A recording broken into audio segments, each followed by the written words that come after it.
Here we go then, it's time for the Club World Cup. We've not actually accelerated to that point yet. We're going to do a season review first because I kind of want to talk about this season, because if you thought last season was good, this season's been pretty cool as well.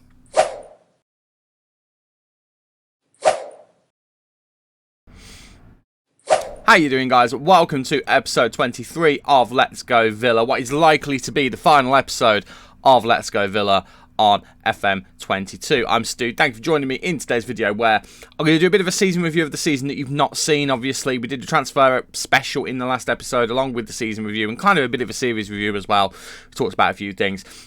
Today is all about the Club World Cup, so I was starting at the season review, which means we are going to have to accelerate forward to get to the Club World Cup, but I just thought I'd talk you through a few things, because as you can see, we've won a few trophies. We were competitive in every trophy that we played for as well. That is something I do want to point out. We've been very, very good this season. But we'll talk about this first, then we'll get on to the business of the Club World Cup, which is the whole point of this micro season. And if you're looking forward to see how we do in the Club World Cup, and if you've enjoyed the series up until this point, leave a like on the video for me, and subscribe so you never miss any lovely FM content from this face right here. Let's jump in, shall we? Let's have a look and see how we did. So you can see already there. Let's get this out of the way. Premier League, League Cup, most important trophy in World Football, Community Shield. That'll do. That's pretty good. That doesn't tell the whole story though. New arrivals. You saw the transfers. I think we had one more transfer in the summer, but we need to talk about a few players. Wesley Fofana was given the signing of the season. Very solid defender for us. Very solid indeed. Something I'm really happy about though. I want to talk about this first. Jack Grealish. We paid a lot of money for him, but 11 goals and 28 assists. He became I expected him to be a bit part player. He became a starter for us. He was pretty much a solid addition to the team. Played out wide, played in the middle, was great. Dominic Calvert-Lewin was a surprising one. 13 starts, 42 substitution appearances, 22 goals, 10 assists. The man was a machine. The ultimate backup striker. If Tammy wasn't available, I trusted him with my life to get us out of trouble, and there's a number of times that he did. Very good indeed. Very happy with him. Sergio Rico. Tarek Lamptey did a very good job as well. Really good job indeed at fullback. Very good replacement for Max Aarons. This is someone we signed earlier, and I can't remember whether I showed him to you, but we signed him like a season or two ago, and we had to wait until he turned 18. Came in January, played 6 games. Did alright for us, actually. He would be someone to build the defence around. He is a 4.5-star wonder kid. He is absolutely fantastic. He would become even better, I think. So, it's a shame we're not continuing to save, but good signing. For 3.9 million, perfect. Dominic Szoboszlai, he's the guy who we signed in January. He was a replacement for Raspadori. I'll show you that transfer in a minute, but we brought him in, made 6 substitution appearances, got an assist. We bought him as a cover player, and I've never used Szoboszlai as well. He's not quite reached the giddy heights that he can in real life world football in this save, but every time he played for us, he did alright. Wasn't spectacular, wasn't terrible, did alright. Speaking of did alright, James Maddison. Didn't necessarily set the world on fire, a 6.9 rating, but was more consistent than Vitinha. I've got to be honest with you. Even though he didn't get many assists and many goals, did alright for us. Thiago we won't talk about. Nathan Patterson did make an appearance for us.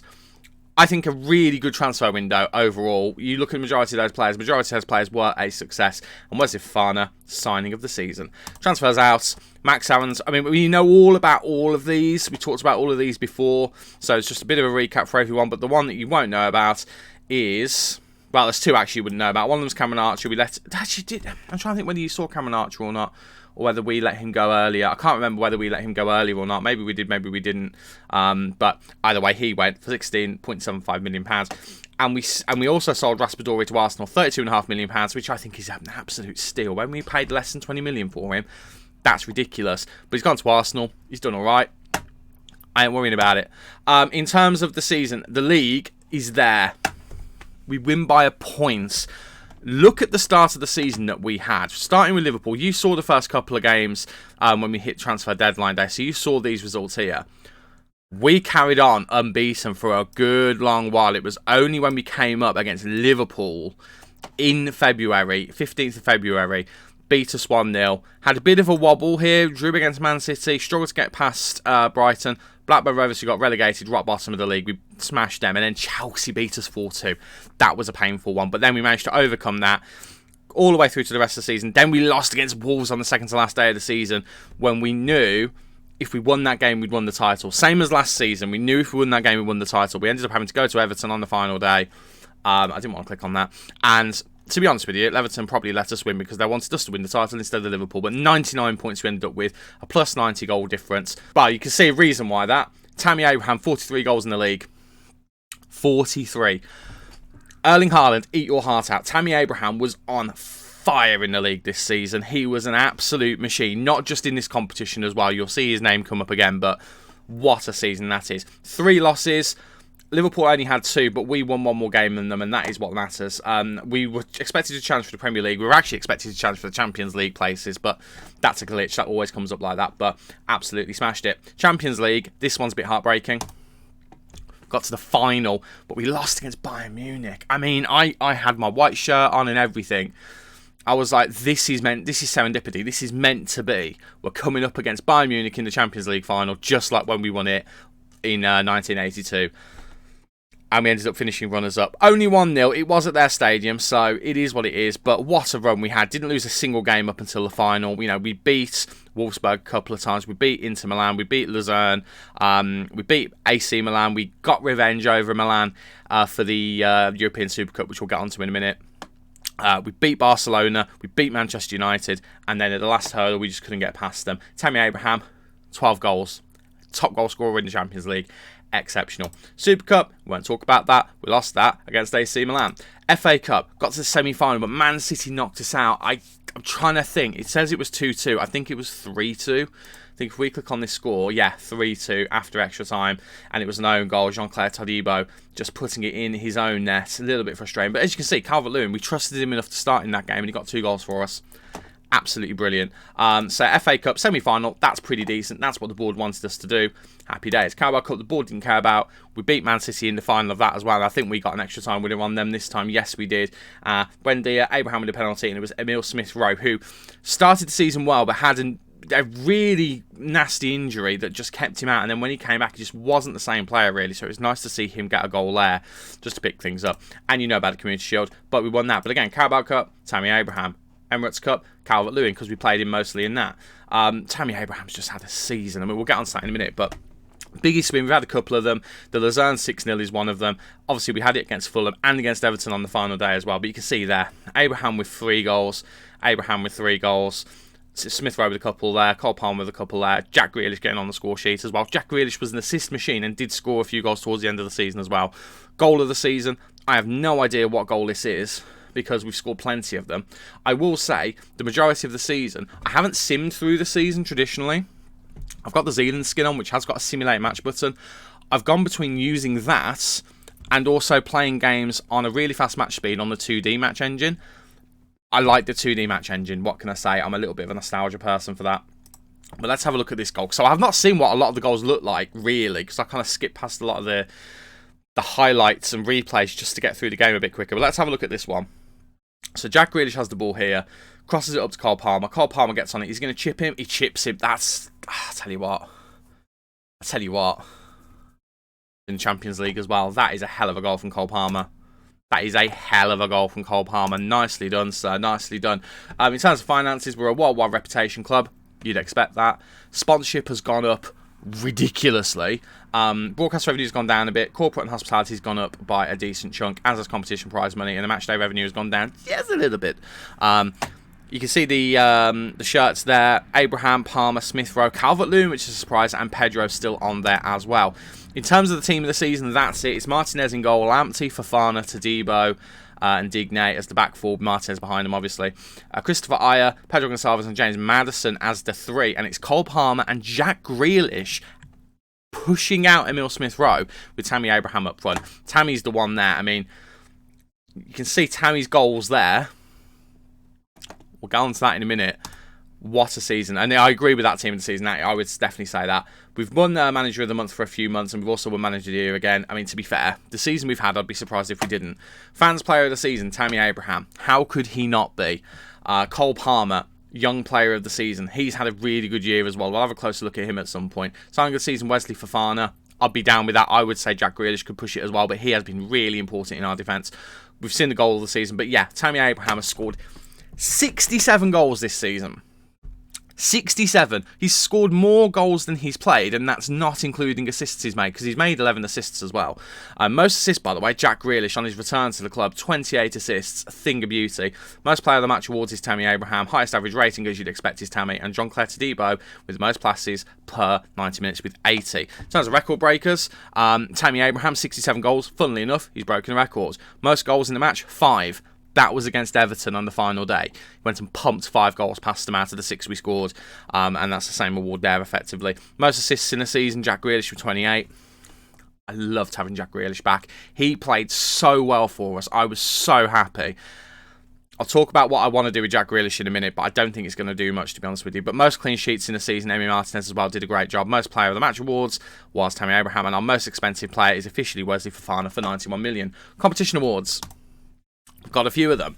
Premier League Golden Glove is Martinez. English Footballer of the Year, English Players Player of the Year, all Tammy Abraham, as he is also the top goal scorer as well. Erling Haaland was nowhere near this season. A massive drop off from him. European Cup Golden Boot, Tammy Abraham.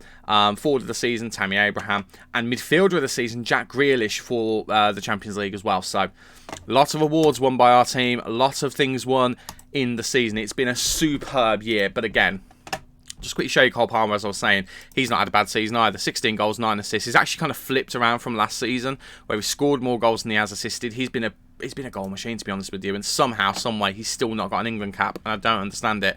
The one good thing, if we were going to go forward, is the release clause that he has with Man City, the buyback clause, has expired, so he cannot be bought back for the amount of money that it was, because it was within that price range as well, so we don't have to worry about that. But what a season we've had. That squad has been exceptional. Now, the one issue I've got is Jack Grealish. I have put a bid in for him, because I really want to bring him back to the club. Here's the problem, though. In fact, I don't think I can show you it, so I'll just tell you it instead. Even if we sign him back, he can't play for the Club World Cup. I don't know what the reason is. I don't know why. There's a reason. It says if you purchase him, he still cannot play. I don't fully understand it. I mean, if the transfer offer comes back up in a minute, we'll have a look at it. But yeah, he can't come back, unfortunately. So it's sad, because I would have loved to have had him for it, but we've made that offer. We're going to see if he'll come back in. We can't loan him, because apparently Man City do not want us to loan him back again, because we're a rival. Maybe at the end of the season that'll change, but it is what it is. But having a look at the finances, we've actually only spent about 60, 70 million, something like that. It's 60 million, I think that is, isn't it? Yeah. We've only really spent 60 million compared to how much money we've made, how much money we've sold. I mean, if we compare the highest transfer fees and stuff like that, there we go. Highest transfer fee we've brought in is 50 million and 45 million, and then it's 91. I mean, you can see the differences there, but we've had a lot more of a kind of a mid-spend spread in terms of our sales. Tony, Barry, Carrillo, Archer, all those guys for a similar fee. We've got one player in that mid-range there. Everyone else is either lower and free for some of the youngsters that we brought in, or higher. And again, we've got one crucial first-team player who got brought in on loan, which I think saved us a lot of pennies as well. Right.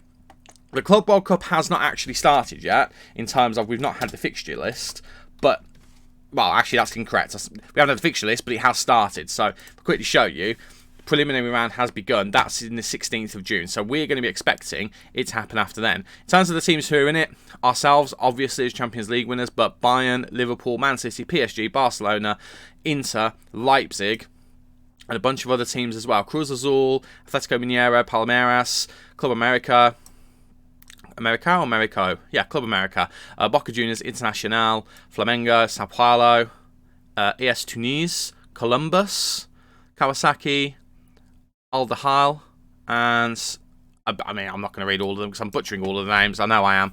But we've got all of those teams, so we're going to wait and see exactly how that gets whittled down, and then we'll see how the tournament goes. So, I'm going to accelerate to the first day of the tournament. We'll have a proper look at how it looks at. This episode's going to be a long one, because we're just going to go through the tournament until we either win it or get knocked out. So, bear with me, and we'll get to that first game. Well, we had an update at the beginning of this season that there was going to be a new stadium built, and we've had a further update now. It's sad we're not going to be able to see it, but the William McGregor Park is going to be built for around 226 million.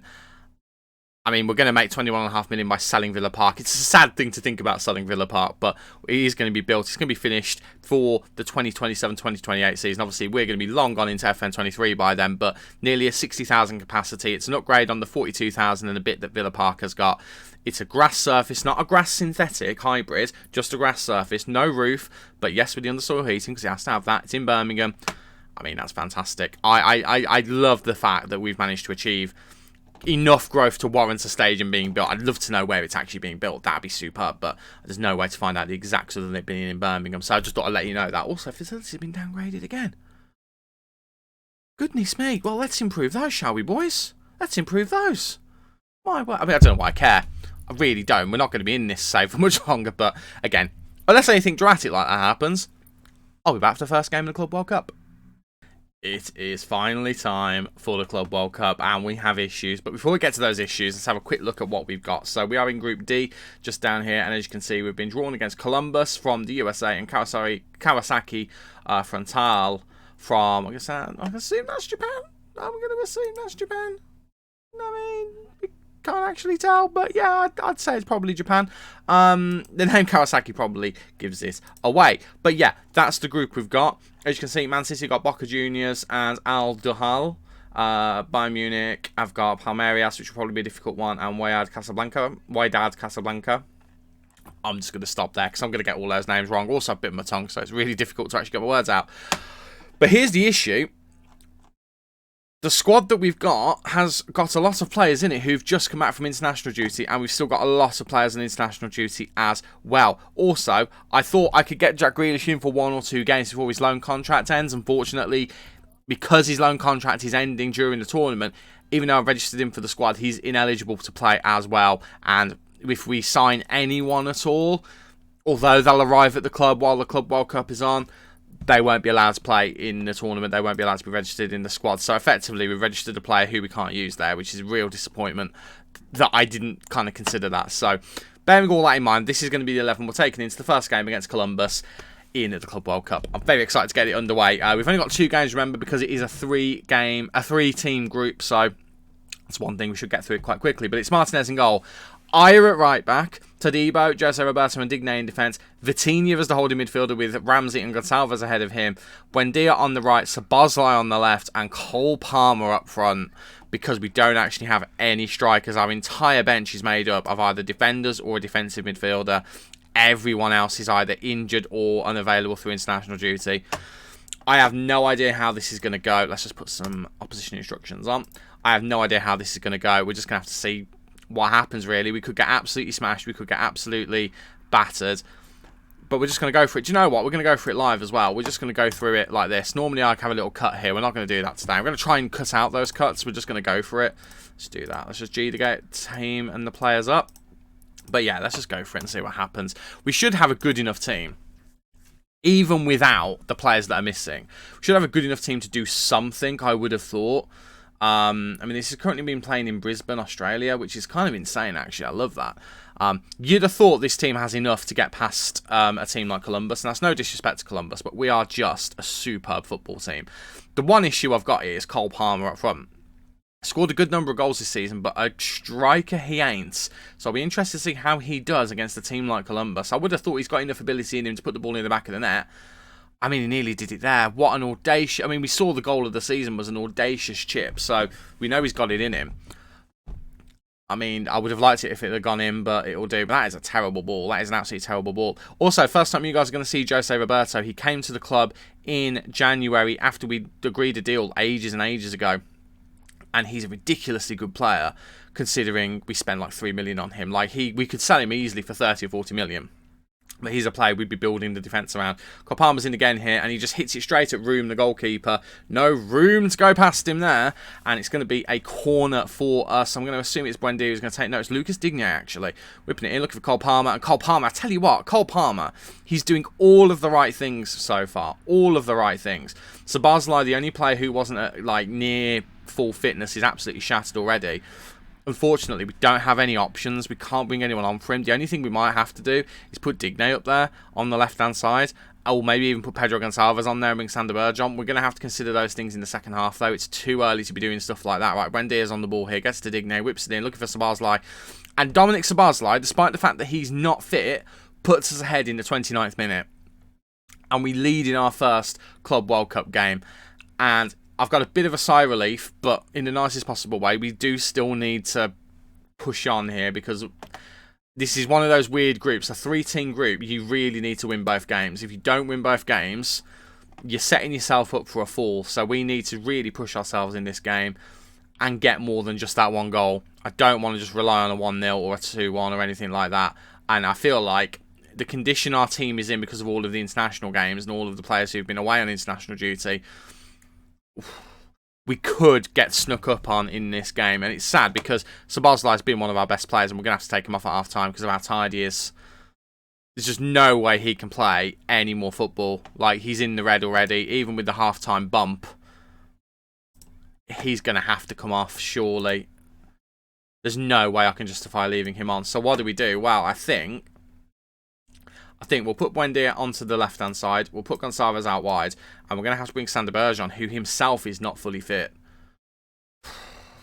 Goodness me. What an awful set of events this is. And Lucas Digne can't play out wide either. So, yeah, it's going to have to be that. It's going to have to be that. Sander Berge is going to have to come on as the playmaker. A playmaker he ain't, but he's going to have to try and pretend to be one. Goodness me. Right. Sander Berge, make a difference. Make me proud. Buendia, step up your game. So let's go for it.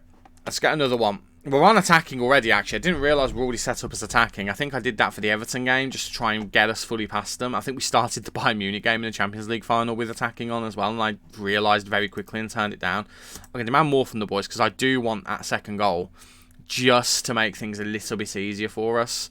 That would make me very, very happy. Go PARMA, I mean, he hasn't scored, he hasn't got an assist or anything like that, but he's not exactly embarrassed himself up front at the moment, and I'm very, very glad because it shows just how good a player he is. What a save that is from Room. He's just tipped it over onto the top of the goal, and it is going to be a corner now. It's probably going to be Buendia to take. It is Buendia to take, whips it in. He's looking for Vitinha of all people, who is playing. Do you know what I've just thought?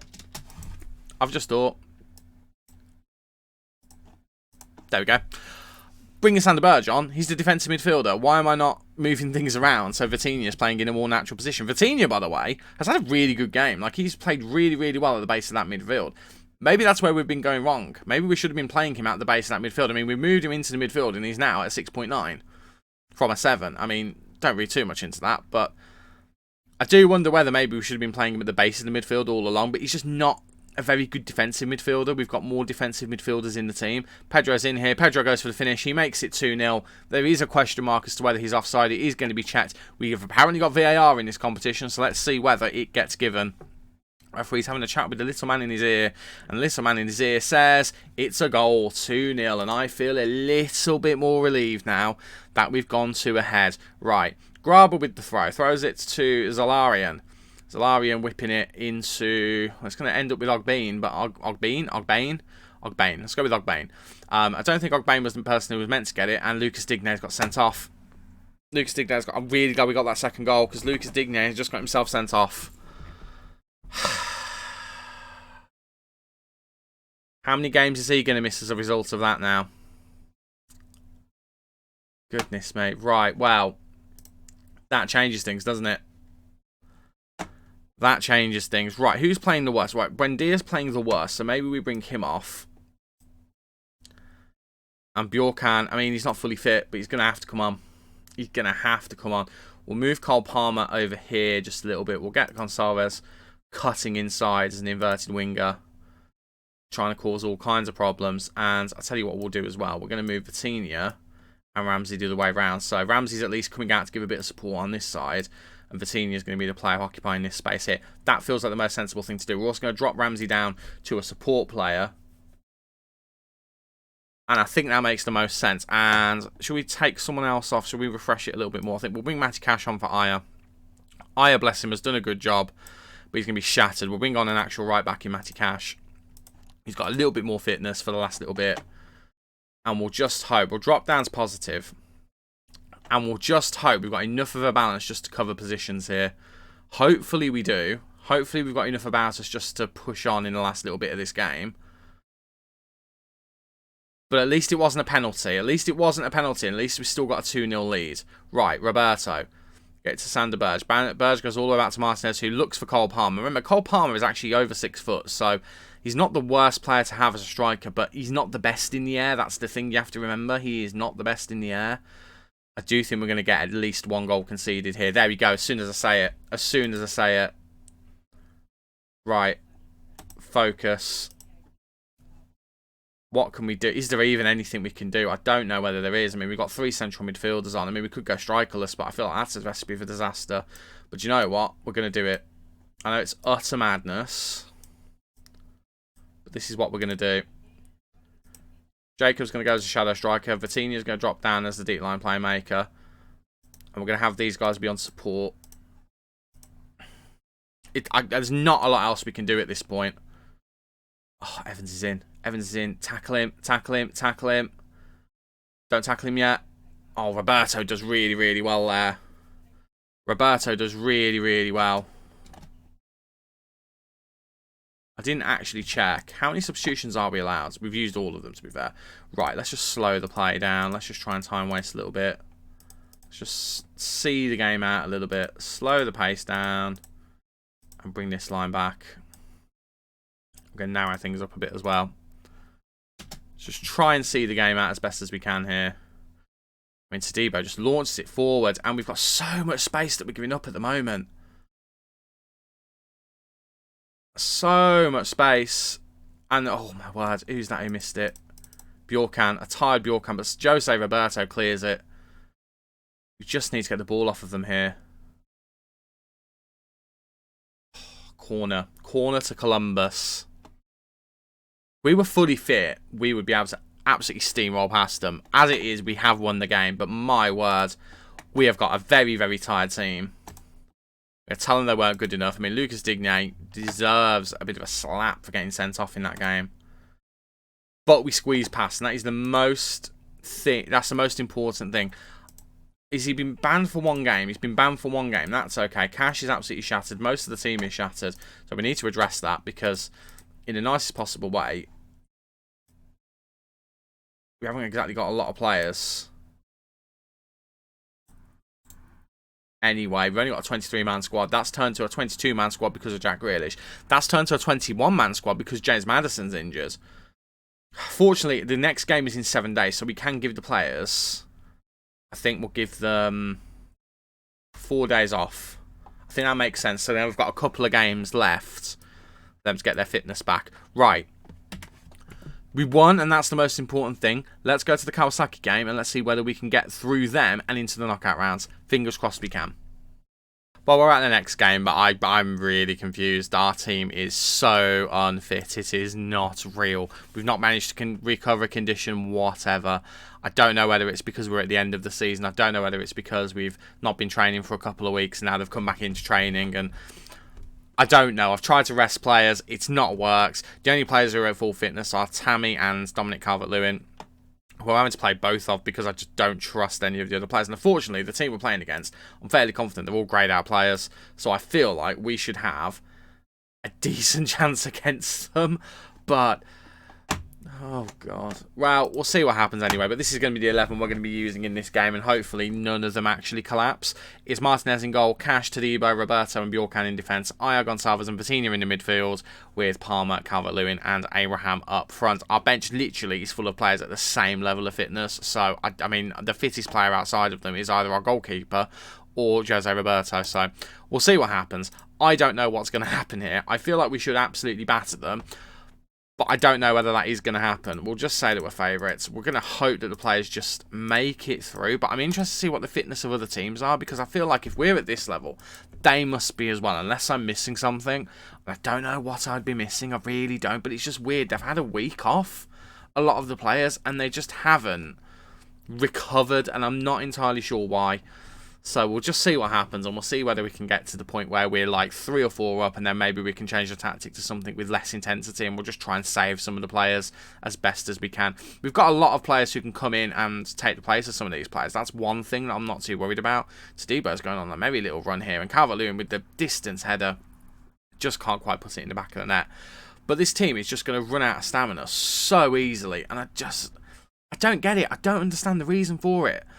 It's weird because it's going to balance the game a little bit, because as the game goes on, they're going to get chances because we're going to be tired. But I don't like that. I really don't like that. But I might try and set the team up so we dribble less and we pass more. We just try and pass around them a little bit. I feel like that's what we're going to have to do. Calvert-Lewin, by the way, has scored. It is 1-0 inside 12 minutes. So I feel a little bit better as a result of that. But, I don't know. I'm a little bit concerned at how this is going to go. I just feel like the fitness of the players, it feels like there's a bit of a bug there. Like, because I feel like we should be a lot fitter than we are. I mean, already Aya's gone down to the next stage of fitness. He's already dropping a little bit.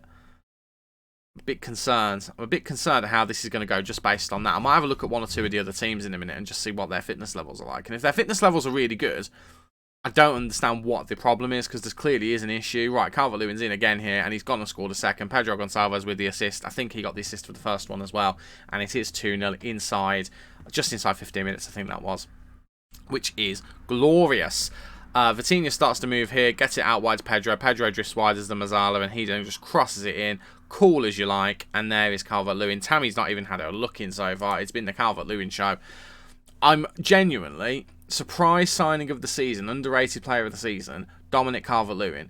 He was on the list of signings of the season. Actually, he did come up saying what the Premier League signings of the season were. Fofana was the first one, and on that list as well was Dominic Calvert-Lewin. When you consider he's been our backup striker, he has had a heck of a season.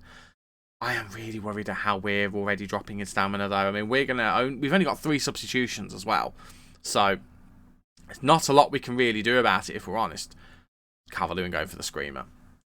Nothing much has happened really. We're just ticking towards half-time, and the team are just knackered. I mean, Go PARMA, Vitinha, Pedro, Aya, they're all absolutely shattered. So we are going to have to rotate the entire team for whoever we get in the next game, and we'll start to get the big boys in the next game. So maybe we should have rotated as much of the entire 11 as possible for this one. That's probably a mistake on my part, if I'm honest, but it just feels like a broken system where the players are just so unfit, and I don't understand it. I really don't understand it. It makes no sense to me that the players who've been on international duty are the fittest players. It really doesn't make any sense. It's a lovely goal, and that is a hat-trick for Calvert-Lewin. And Tammy Abraham, I mean, Tammy Abraham's already dropped down as well. He's just been chopped by a player, and it's a second yellow card for him. He's off. I think we can slow the pace down here. I don't think they're going to be getting back into it. Right, well, what the heck do we do here? Seriously, what do we do? Got 3 changes left. The entire team needs substituting. What am I supposed to do with this? I really don't understand it. I'm going to make all 3 changes because we have to. I mean, we've got a backup in the form of Tariq Lamptey, so I'm going to leave Lamptey. Let's look at the players who we don't have backups for. Both of our strikers are on. That feels like a bit of an issue. So we're going to take Tammy off. We're going to bring Smith Rowe on. Midfield. How many midfielders have we got? Well, we haven't got an attack. Well, we've got Szoboszlai and Sander Berge, and that's it. So I'm going to take someone like a Vitinha off, and Szoboszlai is going to come on. We're going to do that one. We've got a backup defensive midfielder. Central defence, we've got Theat and we've got Fofana, so that's okay. We haven't got a backup left back at the moment, so I'd like to take you off, and we'll bring Tariq Lamptey on, actually. And they're going to be the 3 changes. What we are also going to do, we're going to drop down to positive. We're going to drop these. We're going to dribble less. I was going to slow the pace down. I'm going to drop this down a bit as well. We're just going to trigger the press slightly less, and we'll just see how that goes. It might be a mistake to do that. We can rectify it if we need to, but I just want to try and save as much of the player's intensity and energy as possible, which I don't think is going to be possible, but we'll just see what we can do. I think we've won a penalty here of all things as well, so we'll make it 4. That'll make it even easier for us to do. I don't understand the fitness thing. I really don't. None of the players are fit. We've got a penalty. I imagine it's going to be Go PARMA. If I was a betting man to take, left-footed. Yeah, it's Go PARMA. Scores penalty. It's the second penalty he's ever scored for us. The first one was to complete a hat-trick last season. And we lead by 4-0. I mean, we're through to the next rounds. Like, this is the last game of this group to play. So we are through to the next round, which is glorious. Do you know what I'm going to do? I wouldn't normally do this. I'm going to simulate the rest of the game. I'm going to do that because it will make the episode shorter. It will stop me having to edit. And also, before 4-0 up, we're not going to concede 4 goals in the last half an hour. And it might save a little bit of fitness. So let's do that. We're going to save. We're going to sorry, we're not going to save. We're going to simulate. Let's get through the rest of the game. And let's see what the result is. Remains 4-0. We're shattered, but we get through the game, and that's the most important thing. We don't have any injuries from the looks of things as well, which is good to see. There's nothing I can think of to make it better. Really, I don't understand why that was the way that it is. And we've got Inter in the next round, and we've got a shattered team, and it's in 2 days. It's in 2 days. Look at the state of that team. I mean, it's in 2 days. We'll rest everyone in the hope that they regain some fitness, but what on earth do we do? Well, that's the level of rotation I managed to get, but even then, we're nowhere near fully fit, nowhere near at all. If everyone who's got a day off actually manages to recover, at least a little bit, we'll be fine. But I mean, if we look at Inter's team, can we see their fitness? I'm assuming we'll be able to. They're in the same boat. That's fine. As long as they're in the same boat, I'm not that bothered. Because it'll be an even and fair task to try and get past them. Right, I'm going to go through all of this nonsense. We'll go back to that game and we'll see what happens. And see if we've got any players left who can actually play 90 minutes of football. I suspect the answer to that is probably not. What a weird tournament this has been so far. But we're through the group. That's the main thing. So to the surprise of absolutely no one, here are the teams who've made it through to the quarterfinals. It's Man City, Bayern Munich, Inter, us, PSG, Leipzig, Liverpool, Barcelona. Every single team you would have expected to make it through. And already Bayern Munich have knocked Man City out. The current the current Champions League winners, I can't speak. The current Champions League winners have knocked out Manchester City, so they are the first team through, and then it falls to us as the next game. And, well, that's the fitness level. I don't know what Inter's fitness level is like by comparison. I feel like theirs is very similar. It is, so it is going to be an even game if nothing else. Utter madness. We still don't have James Maddison back, but we're just going to have to go with it and see what happens. So this is going to be the 11 for the game against Inter Milan, and we'll just see what happens from here, because honestly, at this point, what are we supposed to do? It's Martinez in goal, Lamptey, Fofana, Thiat, Digne in defence, Burge, Ramsey, Gonçalves in the midfield with Buendia, Calvert-Lewin and Abraham up front. We have got a team that's got not as heavy a match load. Whether that will make a difference or not, I don't know, but we'll see what happens. Hopefully it will, and we're just going to go into it and see what we can do. The entire team is not fit. I don't really understand why, but at least it's not just us, and that makes me feel a little bit better. That makes me feel a little bit better that we're going to have a relatively even contest in terms of none of us are fit. That is the most important thing. But here we go. Inter versus Villa. We have beaten Inter this past season. We've managed to do the job on them, so let's see if we can do it again in this competition. Hopefully we can.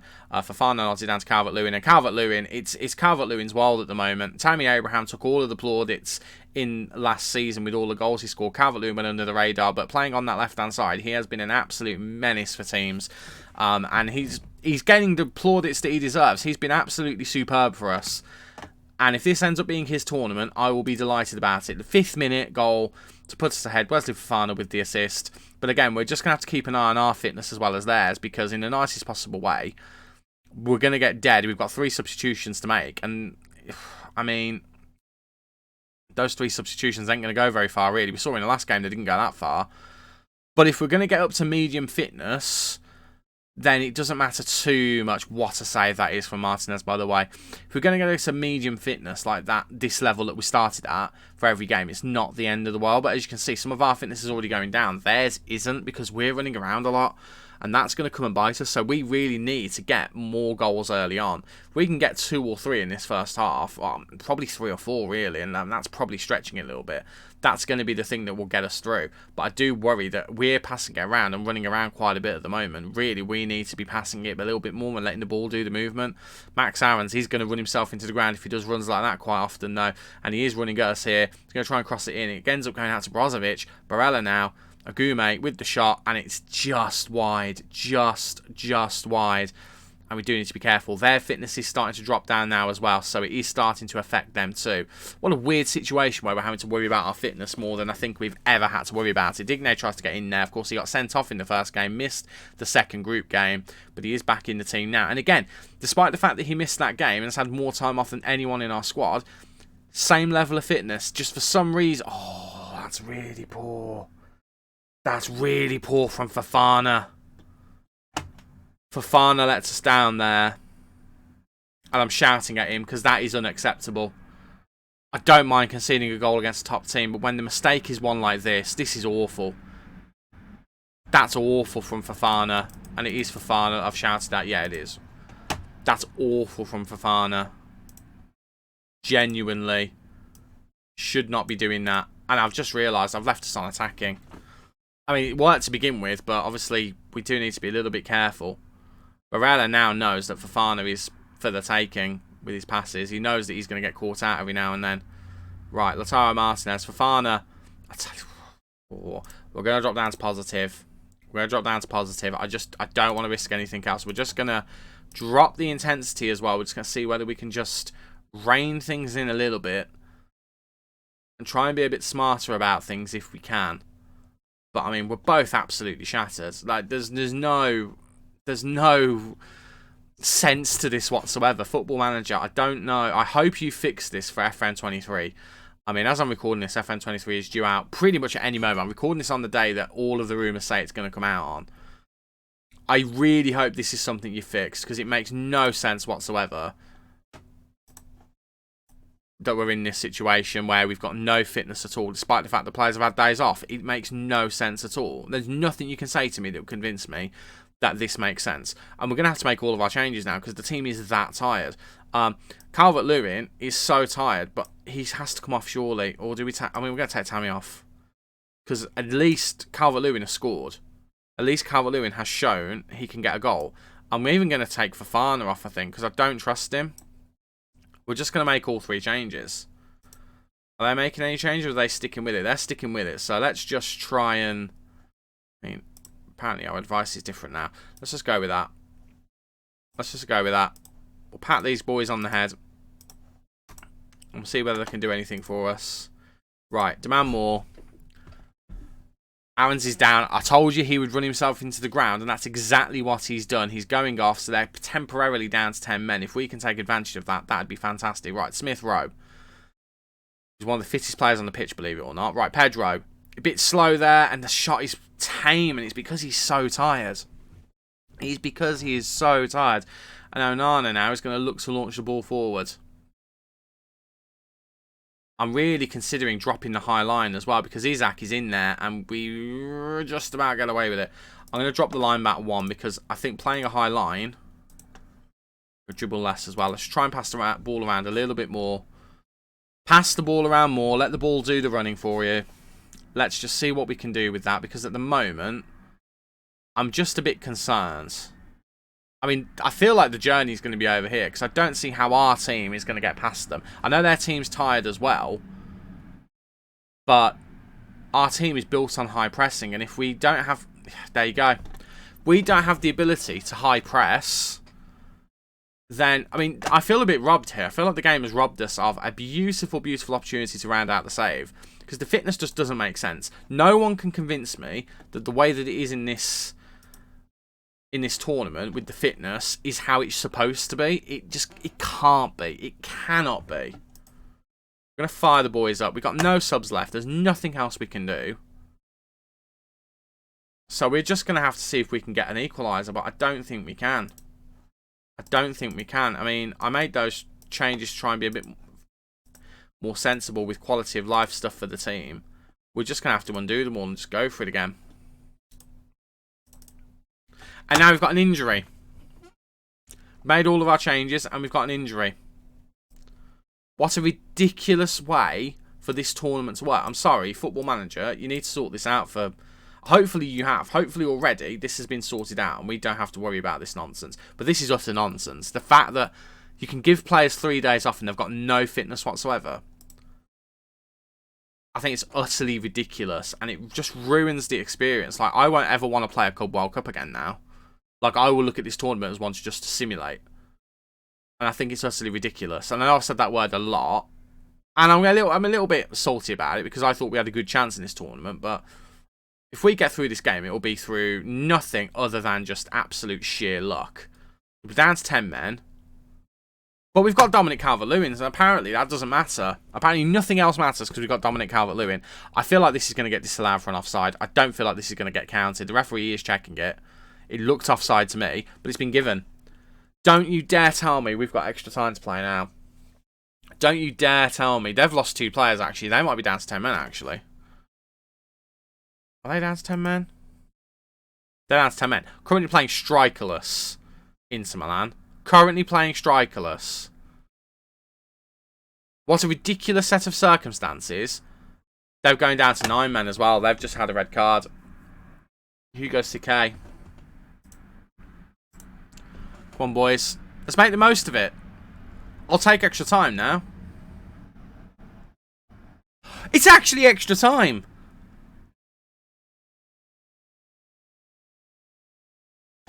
The players are dead. The players are actually dead. They're playing a 4-4. Genuinely, they're playing a 4-4. Wait.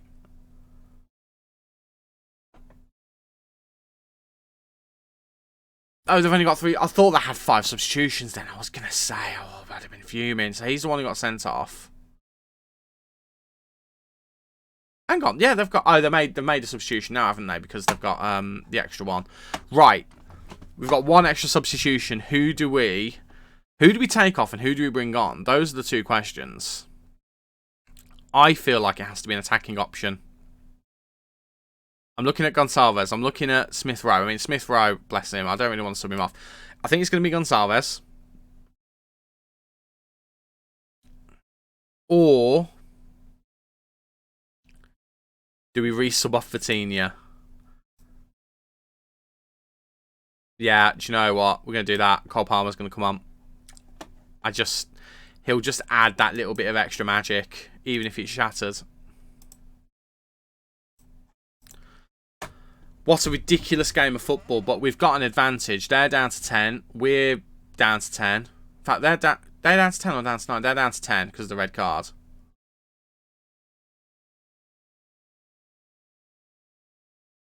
So they were down... I've just thought about it, actually. They were down to 9. But because they've got the extra substitution, they can bring a player on, I'm assuming is the way that it works. So, wait, does that mean... I've just thought about it. I've just wasted a substitution. We were down to 10 men because of an injury. Surely we could have brought up... Oh, I've levelled the game up for them. I've just realised I've levelled the game up for them. Oh, we've ballsed it up. I didn't think about it. We have an extra substitution. I could have substituted Buendia, who'd gone off with the injury. Oh, I can't believe I've ballsed it up that badly. It's a penalty. And we're hoping for Martinez. We're hoping for Martinez to save it. It looked a bit like a dive to me. But Barella scores.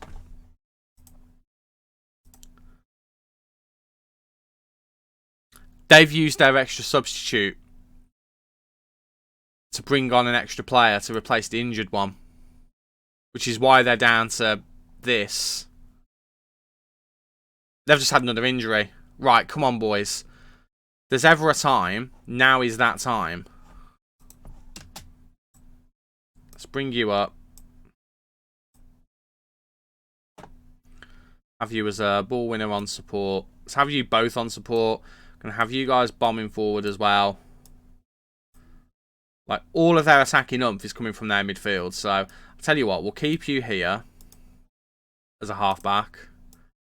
We'll have you as this. I know this is a bit of a... Oh my god, just do it. There we go. I know it's a bit of a wacky formation, but we need to do something to get back into this game. Come on, boys. Right, we have a throw. This is literally all or nothing. Lamptey.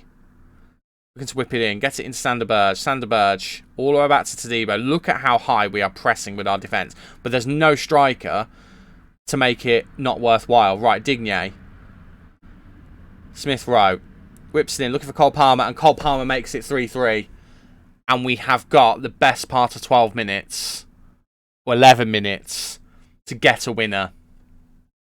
They are down to 9 men. We are down to 10 because of this ridiculous tournament.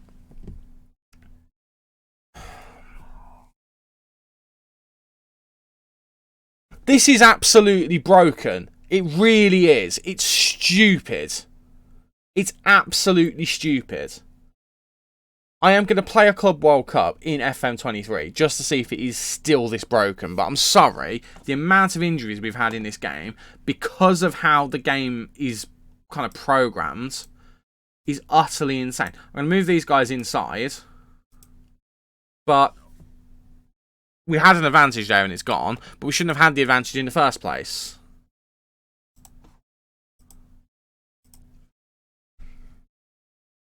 They're dropping like flies. They're dropping like flies. We're going to get to the point where we can't compete. We're going to get to the point where the game is going to be like, you forfeit. I tell him as a box-to-box. Don't have any subs left.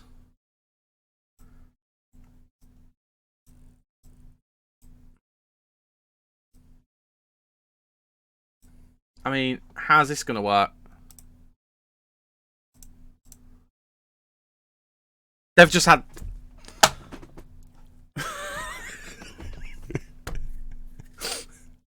What's going on?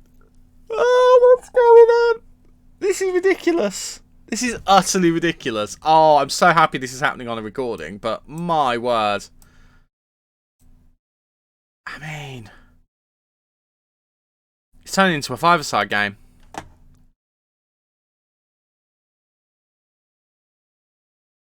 They've had another one. They had another injury. I've got 7 players left to take a penalty shootout.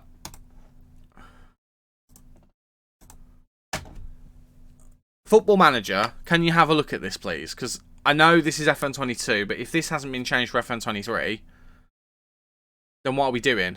I mean, I haven't even done the bench. I haven't even looked at our penalty takers. I've just left it. I'm checked out of this game at this point because this has been the most ridiculous thing I think I've ever recorded for Football Manager. I know they've only been doing it for just over a year, but still.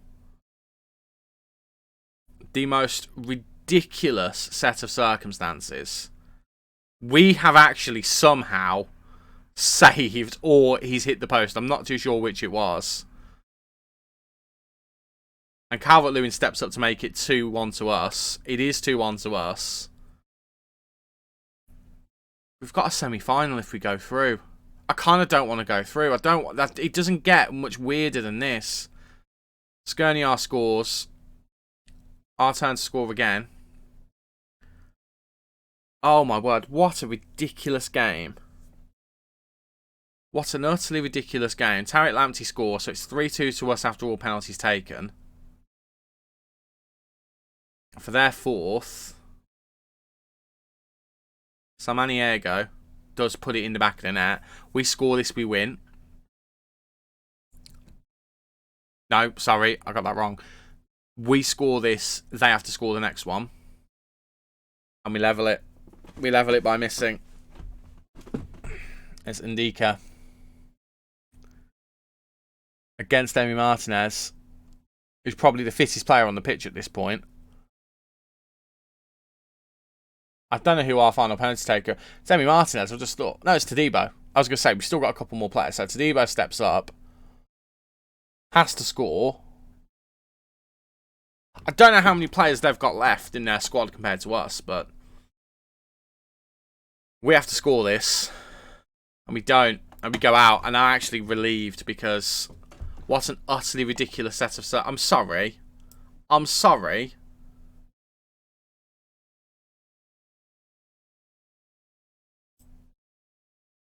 I'm a little bit angry at this, if I'm honest. Because it just doesn't make any sense. I mean, I'm screenshotting it. I mean, that's left a real sour taste in the mouth for FM22, I've got to be honest. I don't really have the words for you. What an entertaining spectacle that was. But, I mean, Smith Rowe's injured for 2 to 3 months. Buendia's out for up to 2 weeks, 3 to 4 weeks for Sander Berge. Pedro's out for 1 to 3 days. And now we've got a fitness concern for Go PARMA. I mean, you know, I'm going to go and chill for a few minutes, then I'll be back, and then we'll wrap this up properly, because we're ending it on a down note here, but we'll look back and we'll have a look at the success that we've had, and we'll forget about this shenanigans, because realistically, what a ridiculous tournament that I don't think I'll ever play on Football Manager again if it's going to be like this, because it's utter nonsense. Okay, I'm calm. I'm calm. I've calmed myself down. I've calmed myself down by bringing myself back to this page, and let's just remember, we have absolutely achieved everything we wanted to. This was just going to be a bit of a postscript episode, which was going to be a bit of fun. And to be honest with you, it's kind of hilarious to think that 12 outfield players got injured in one match.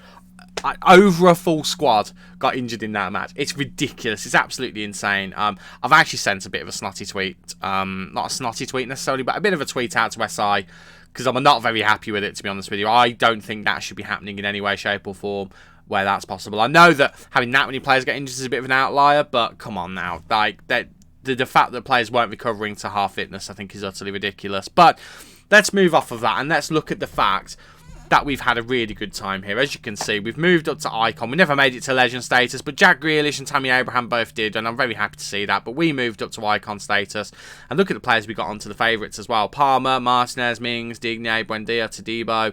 Even Ezri Konsa made it up to icons as well, but we've done absolutely superb. If we look at the overview, 2 Champions Leagues, we won 1 of those. 9 Premier Leagues, we won 2 of those. Of course, in the actuality, that's 7 League Ones and 2 Premier Leagues. But we've won those in the last 2 years, which we have to be very proud of. 1 UEFA Super Cup, nothing to do with me. We lost that this season. FA Cups, we've won 9 of them. 2 of those were in this save, Season 1 and Season 2. A couple of championships, nothing to do with me. Carabao Cup, we won 1 in Season 2. And I think we won it this season as well. So I think 2 of those are us, I think. I could be misremembering that. But I know we won 1 of those this season. I'll have a proper look in a minute. Community Shield, we've won, I believe, 1 of those. Maybe 2. We won 1 in Season 2 or Season 3. I can't remember. I've forgotten, actually, off the top of my head. Leasing.com trophy, nothing to do with me. Competitions, there we go. We can look at it here. So FA Cups, this is one I want to have a look at first. So we've won 2022, 2023. Glorious.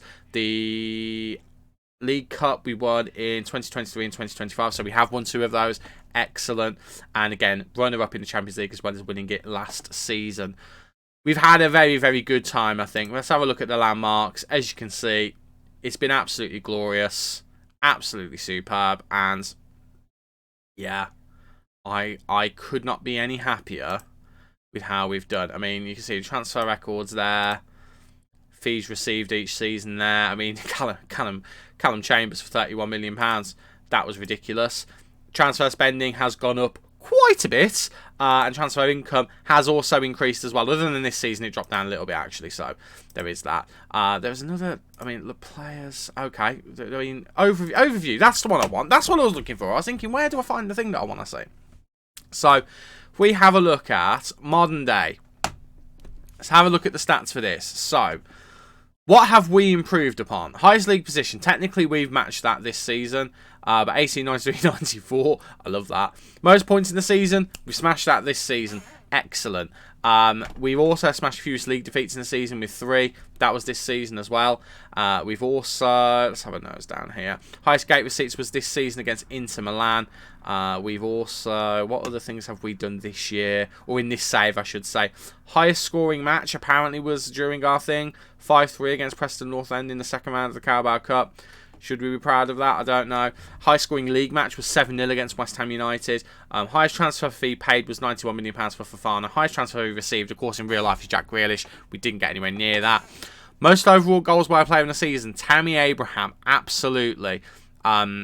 Beat the record set by this man, Tom Pongo Waring, in 1931-32. I think he had that previously. Tammy just couldn't quite get to the 49 goals to do it in the league, but fair play to Tammy, he did a great job. He's our highest average rated player as well. We've got no other rewards until we get to most goals by player in a match. Tammy again. Most assists by player in the season. Jackie Boy, Jack Grealish, Super Jack Grealish. Most clean sheets, Tammy Martinez. Most player of the match awards, Tammy Abraham. Youngest goal scorer, actually, according to this, is Go PARMA. I don't believe that for a second. I actually think If that's in the league, it's definitely wrong, because I think Louis Barry has definitely beat that in real life, and that's not been reflected here. But in here, it's Cole Palmer, which I'm very happy about. But look at all the awards here. Most matches won in a row. We sorted that. 19 goals. Most matches without 19 goals, 19 games. Most matches without losing. We sorted that. 39 games. Most matches without winning and lost in a row. Nothing to do with us. Most matches without scoring.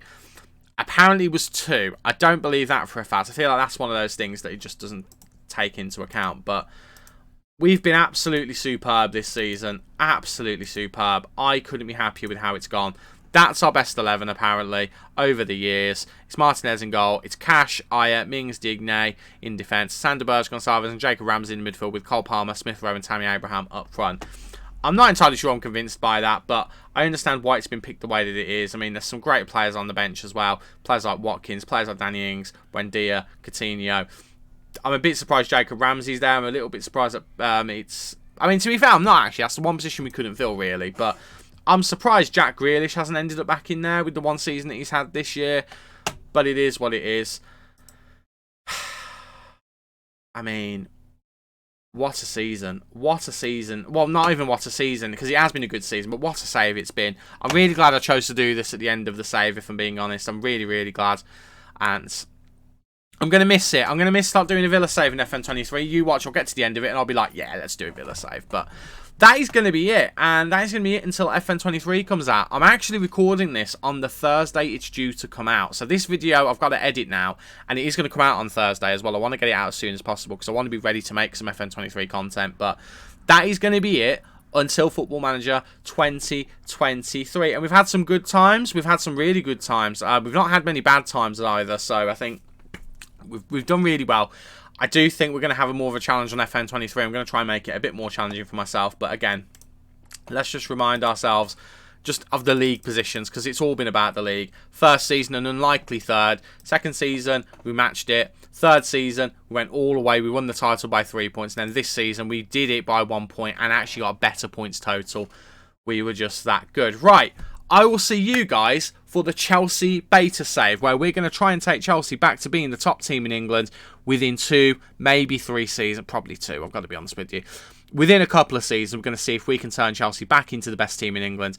Maybe even challenging Europe as well. Who knows? But until then, just realised I had the wrong camera setting on.